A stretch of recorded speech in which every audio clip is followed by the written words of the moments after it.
السلام علیکم. نن سحر چې را پاسېدم نو ملګري راته کالو کوي څنګه چل دی لانټر له راځي او کنه ویم بس درالم ځان ورته تیاروم نو بس ویم 2 منټه کې درالم. तो चलिए शुरू करते हैं. او څنګه چې د کور نه را بهر شوم نو داسې رالم ډایرکټ پر رو ختم ما وی ګورو کنه چې را مزدوران څنګه لانټر اچي او څنګه نه اچي او بس د ملګرو دلته وی کیمرا راواله کنه وی لاګ جوړه کوي مول نه یار بس د ملګری سره مې دلته کې ناستم دته مې پرنګ کو خو بس هغه پرنګ ناکامیاب شو په دی وجه ناکامیاب شو چې دله ما و پیری وګیل لاس اوس هم دی خو وګوره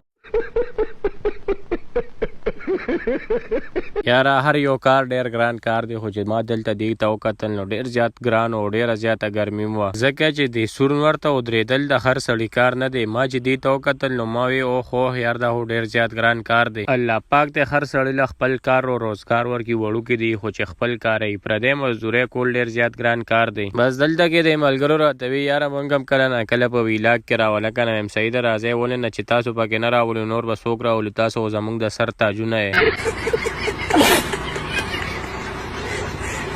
ما دلته کې دی ته ویم ګوره دا ویلا کې ما رستاسو را پاره شروع کړی دی چې تاسو لګو خاندې او لګ خوشاله شئ نو دا زمونږ د پاره ډیره غټه خبره ده واقعي خبره ده یار را پردي جیب نه پیسې وستل ډیر ګران کار دی او چې داسې مې د انورټر را موبایلونه سن نن پوره 50 سنټیګریډ ګرمي و ما وی او خو یار نن خو ډیره زیاته ګرمي ده خو ځا الله دې خیر وکړي او ماشاءالله دې مزدورانو ورته همت نه بیلو چې دا کدا خو ردی کار دی خو ماشاءالله ډیر خولي لانټر را په مخه کړو او دلته کې دا ملګرم د خپل چت را غتلو د امام ویلاګ کې راولم سید را زوم مې کړی مې کوشه ظالمه پردي کورونه ښکاری ته وړو کې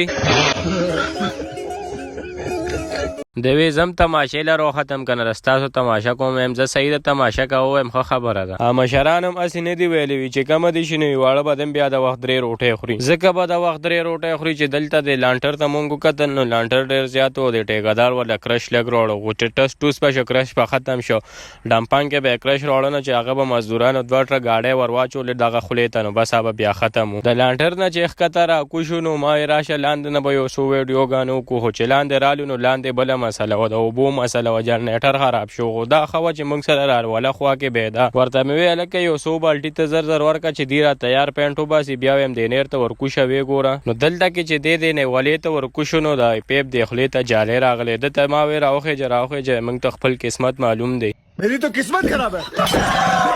देखो मेरी نو چې جنریټر لږ سات پسو چلی دو ملګری ته مې زرا برشه صحیح دی یو سپینډ وی او باسل نو بیا خراب شو ما ورته بس یاره په دی ولا کې ورته درېږم موږ ته خپل قسمت معلوم دی मेरी समझ में नहीं आ रहा मैं क्या कर रहा हूँ पागल हो गया लेकिन तुम लोगों को बोलने से क्या होगा بس پوخ ورته په دی ولا کې ودرېږه ځکه چې دا جنریټر هم کله خراب او کله مساله نه او کله کرش نه خو بس ویم ځا الله د خیرو کې لګون ته کې لانټر پاتې رې او دې دا کې هغه ټیکادار یو ډم پنک کرش روړ نه چې بس مزدوران یو پینټ دوه باسن نو کرش بیا ختم شو بیا ورته رنگونه شروع کړو یا کرش در په منډه راوړل او بو ولا باندې کار باندې او بو ولا سوکته دا او بو ولا دی